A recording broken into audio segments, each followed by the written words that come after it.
পশ্চিমাদের নিষেধাজ্ঞাকে বৃদ্ধাঙ্গুলে দেখিয়ে সম্পূর্ণ দেশীয় কারিগরি শক্তিতে আকাশ জয়ের পথে ইরান।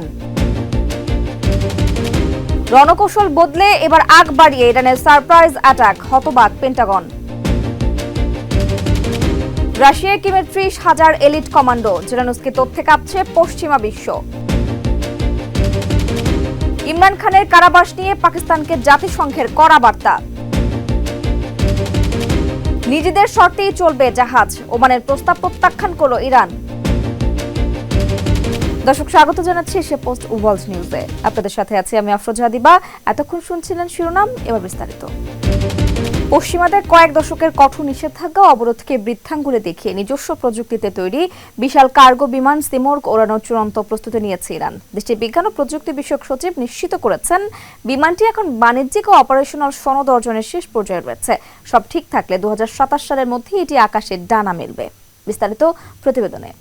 পশ্চিমাদের সমস্ত নিষেধাজ্ঞাকে পরাজিত করে আর চরম প্রতিবন্ধকতাকে বৃদ্ধাঙ্গুলে দেখিয়ে এবার নিজস্ব প্রযুক্তিতে তৈরি বিশাল কার্গো বিমান সিমোর্গ ওড়াতে যাচ্ছে ইরান। মে নিউজকে দেওয়া এক বিশেষ সাক্ষাৎকারে ইরানের বিজ্ঞান ও প্রযুক্তি বিষয়ক ভাইস প্রেসিডেন্সির সচিব শোকরি এই যুগান্তকারী খবরটি নিশ্চিত করেছেন। তিনি জানান, ইরানের নিজস্ব প্রযুক্তিতে নির্মিত প্রথম এই পরিবহন ও কার্গো বিমানটি এখন অপারেশনাল ও বাণিজ্যিক সনদ অর্জনের একেবারে চূড়ান্ত পর্যায়ে রয়েছে। সবকিছু ঠিকঠাক থাকলে আগামী ইরানি ১৪০৬ বর্ষ অর্থাৎ ২০২৭ সালের মধ্যেই বিমানটি বাণিজ্যিকভাবে আকাশে ডানা মেলবে। ইরান 140 প্ল্যাটফর্মের উপর ভিত্তি করে তৈরি হওয়া এই সিমোর্গ বিমানটি মূলত Iran aircraft manufacturing industrial company এবং দেশটির সিভিল অ্যাভিয়েশন অর্গানাইজেশনের যৌথ ও সমন্বিত প্রচেষ্টায় নির্মিত হয়েছে। দীর্ঘ কয়েক দশক ধরে পশ্চিমাদের অন্যায্য নিষেধাজ্ঞা ও অবরোধের কারণে ইরানের বিমান শিল্প যখন নানামুখী সংকটে ধুঁকছে, তখন সম্পূর্ণ দেশীয় প্রযুক্তি ও স্থানীয় জ্ঞান ভিত্তিক কোম্পানিগুলোর কারিগরি সহায়তায় এই মেগা প্রজেক্টের বাস্তবায়ন তেহরানের জন্য এক বিশাল কৌশলগত বিজয়। এই প্রকল্পটি সফলভাবে সম্পন্ন হলে ইরানের বিমান নকশা পরীক্ষা, মান নিয়ন্ত্রণ ও উৎপাদন সক্ষমতা বহুগুণ শক্তিশালী হবে। মধ্যপ্রাচ্যের যুদ্ধের দামামা ছাপিয়ে এবার প্রথাগত রণকৌশল বদলে আগ বাড়িয়ে মার্কিন বাহিনীর ওপর সারপ্রাইজ অ্যাটাক চালিয়েছে ইরান। বুধবার ভোরে জর্ডানে মোতায়েন করা মার্কিন সেনাদের লক্ষ্য করে আইআরজিসি আকস্মিক মিসাইল বর্ষণ করলে হতবাক হয়ে পড়ে পেন্টাগন। এতদিন সাধারণত মার্কিন হামলার পাল্টা জবাব দিলেও এবার টানা কয়েকদিনের নিস্তব্ধতা ভেঙে সরাসরি আক্রমণ শুরু করেছে তেহরান। সেন্টকম দাবি করেছে তারা সব মিসাইল প্রতিহত করেছে, তবে ইরান এখনও আনুষ্ঠানিকভাবে কিছুই জানায়নি। বিস্তারিত রিপোর্টে। প্রতিনিয়তই নতুন চমক দেখাচ্ছে ইরান। এবার আগ বাড়িয়ে মার্কিন বাহিনীর ওপর হামলা চালিয়েছে তারা। জর্ডানে মোতায়েন করা মার্কিন সেনাদের লক্ষ্য করে আকস্মিকভাবে এই হামলা চালিয়েছে দেশটির ইসলামিক বিপ্লবী গার্ড বাহিনী বা আইআরজিসি। বুধবার ভোরে জর্ডানে থাকা মার্কিন সেনাদের লক্ষ্য করে একাধিক মিসাইল ছুড়েছে ইরানি বাহিনী। এই হামলাকে সারপ্রাইজ অ্যাটাক হিসেবে অভিহিত করেছে মধ্যপ্রাচ্য ভিত্তিক মার্কিন সেন্ট্রাল কমান্ড সেন্টকম। কারণ এতদিন যুক্তরাষ্ট্র হামলা চালালে তার জবাব হিসেবে পাল্টা হামলা চালিয়েছিল ইরান, কিন্তু এবার আগ বাড়িয়ে হামলা চালিয়ে যুক্তরাষ্ট্রকে হতবাক করে দিয়েছে তারা। চলতি মাসের দ্বিতীয় সপ্তাহ থেকে ইরানে টানা ১৫ দিন হামলা চালিয়েছে যুক্তরাষ্ট্র। এ সময় ইরানও পাল্টা হামলা চালিয়েছে। তবে গেল ৩ থেকে ৪ দিন ধরে যুক্তরাষ্ট্র ইরানে নতুন করে আর হামলা চালায়নি। এর মধ্যেই তাদের সেনাদের লক্ষ্য করে আকস্মিক মিসাইল ছুড়েছে তেহরান। মার্কিন বাহিনী এক বিবৃতিতে জানিয়েছে, মধ্যপ্রাচ্যে অবস্থানরত যুক্তরাষ্ট্রের সেনাদের ওপর সারপ্রাইজ অ্যাটাক চালিয়েছে ইরান। সবগুলো মিসাইল সফলভাবে প্রতিহত করা হয়েছে। তবে এখন পর্যন্ত হামলার ব্যাপারে আনুষ্ঠানিকভাবে কিছু জানায়নি ইরান। গেল কয়েকদিন ধরে জর্ডানকে বিশেষভাবে টার্গেট করছে দেশটি।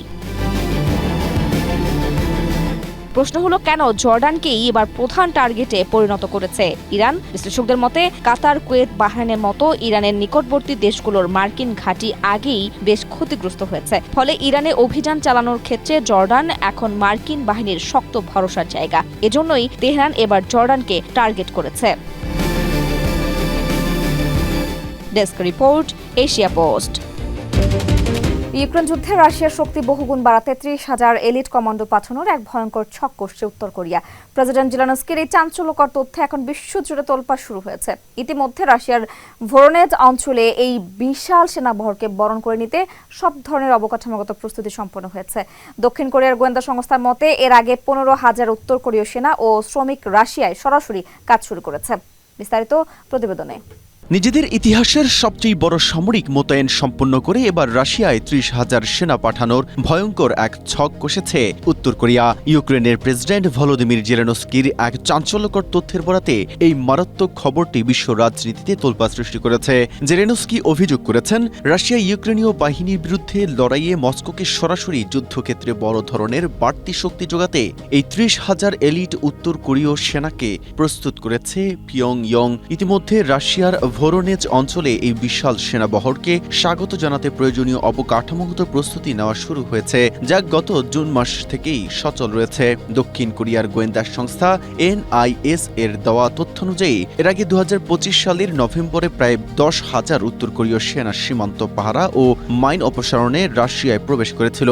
এছাড়াও রাশিয়ার আলবুগা কারখানায় সামরিক গেরান ২ ড্রোন তৈরি করতে ৫,০০০ উত্তর কোরীয় শিল্প শ্রমিক কাজ করছে। ভূ রাজনৈতিক বিশ্লেষকদের মতে পারমাণবিক শক্তিধর উত্তর কোরিয়ার এই বিপুল সেনা এবং ৬০ লাখের বেশি কামানের গোলা সরবরাহ রাশিয়া ইউক্রেন যুদ্ধের পুরো দৃশ্যপট বদলে দিচ্ছে। এর বিনিময়ে রাশিয়া হয়তো উত্তর কোরিয়াকে তাদের সর্বাধুনিক পঞ্চম প্রজন্মের Su-57 যুদ্ধবিমান এবং পারমাণবিক সাবমেরিন তৈরির গোপন প্রযুক্তিগত সহায়তা দেওয়ার প্রস্তুতি নিচ্ছে, যা এশিয়ায় নতুন সামরিক উত্তেজনার জন্ম দেবে। পাকিস্তানের জনপ্রিয় নেতা ইমরান খানের উপর চালানো অমানবিক মানসিক নির্যাতন নিয়ে এবার ইসলামাবাদ সরকারকে কড়া বার্তা দিয়েছে জাতিসংঘ। সংস্থাটির নির্যাতন বিষয়ক বিশেষ র্যাপোর্টিয়ার অ্যালিস জিল এডওয়ার্ডস ইমরান খানের কারাবাসের পরিবেশ নিয়ে গভীর উদ্বেগ প্রকাশ করেছেন। তিনি জানান, গত ৩৩ মাস ধরে একটি ছোট জানালাবিহীন কক্ষে প্রায় সম্পূর্ণ একাকী অবস্থায় বন্দী রাখা হয়েছে ইমরানকে, যা ম্যান্ডেলা রুলসের সুস্পষ্ট লঙ্ঘন। বিস্তারিত রিপোর্টে। পাকিস্তানের কারাবন্দী সাবেক প্রধানমন্ত্রী ও জনপ্রিয় নেতা ইমরান খানের ওপর চালানো অমানবিক মানসিক নির্যাতন নিয়ে এবার ইসলামাবাদ সরকারকে কড়া বার্তা দিল জাতিসংঘ।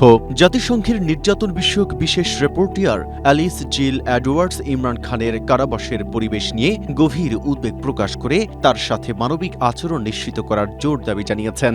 দ্য ইন্ডিপেন্ডেন্টের এক প্রতিবেদনে বলা হয়েছে, সোশ্যাল মিডিয়ায় দেওয়া এক পোস্টে এডওয়ার্ডস অত্যন্ত ভীতিজনক তথ্য প্রকাশ করে জানান, গত ৩৩ মাস ধরে প্রায় সম্পূর্ণ একাকী অবস্থায় একটি ছোট জানালাবিহীন কক্ষে বন্দী করে রাখা হয়েছে ইমরান খানকে। সার্বক্ষণিক সিসিটিভি নজরদারিতে থাকা এই কক্ষে তাকে অনেক সময় টানা ২ সপ্তাহেরও বেশি সময়ে কোনো ধরনের ব্যায়াম বা মানুষের সঙ্গে কথা বলার সুযোগ ছাড়াই আটকে রাখা হচ্ছে। জাতিসংঘের মতে এই নিষ্ঠুর আচরণ ম্যান্ডেলা রুলস এর সুস্পষ্ট লঙ্ঘন, যা আসলে এক প্রকার অমানবিক নির্যাতনের শামিল। এছাড়া ২০১৩ সালের এক দুর্ঘটনায় মেরুদণ্ডের আঘাত এবং ২০২২ সালের নভেম্বরে হত্যা চেষ্টায় গুলিবিদ্ধ হওয়ার ক্ষতের কোনো সঠিক চিকিৎসা দেওয়া হচ্ছে না বলেও উদ্বেগ প্রকাশ করেছে জাতিসংঘ। হরমুজ প্রণালীতে জাহাজ চলাচলের নিয়ন্ত্রণ সমানভাবে ভাগাভাগি করার ওমানের প্রস্তাব সরাসরি প্রত্যাখ্যান করেছে ইরান। দ্য টাইমস অব ইসরায়েলের এক প্রতিবেদনে জানানো হয়েছে, ৫০% শেয়ারিংয়ের এই পরিকল্পনা তেহরানের জাতীয় নিরাপত্তা উদ্বেগের সমাধান করবে না বলে সাফ জানিয়ে দিয়েছে তারা। বিস্তারিত প্রতিবেদনে। হরমুজ প্রণালীতে জাহাজ চলাচলের নিয়ন্ত্রণ সমানভাবে ভাগাভাগি করার ওমানের প্রস্তাব প্রত্যাখ্যান করেছে ইরান। দ্য টাইমস অব ইসরায়েলের এক প্রতিবেদনে এ তথ্য জানানো হয়েছে। প্রতিবেদনে বলা হয়, তেহরানের পক্ষ থেকে সাফ জানানো হয়েছে, দীর্ঘমেয়াদী আঞ্চলিক স্থিতিশীলতা নিশ্চিত না হওয়া পর্যন্ত এই পরিকল্পনা তাদের জাতীয় নিরাপত্তা উদ্বেগের সমাধান করবে না। ওমানের পক্ষ থেকে বলা হয়েছিল, হরমুজ প্রণালীর ট্রানজিট রুট ২ দেশের মধ্যে ৫০% করে ভাগ করার ফলে জাহাজগুলো ইরানের জলসীমা দিয়ে প্রবেশ করে ওমানের জলসীমা দিয়ে বের হয়ে যাবে। তবে প্রস্তাব প্রত্যাখ্যান করে ইরানের উপপররাষ্ট্রমন্ত্রী কাজেম খারিবাবাদি জানান, তেহরান একটি বিকল্প ব্যবস্থা চেয়েছে। তাদের দাবি অনুযায়ী একমুখী পুরো নৌপথ এবং বিপরীতমুখী পথের একটি অংশ ইরানের জলসীমার মধ্যে থাকবে, যাতে তারা উভয় দিকে ট্রাফিকের উপর নজরদারি করতে পারে। ওমান যদি ইরানের এই পাল্টা প্রস্তাব গ্রহণ না করে, তবে হরমুজ প্রণালীতে জাহাজ চলাচল বন্ধ রাখার অবস্থানেই ইরান অনড় থাকবে বলে হুঁশিয়ারি দিয়েছে।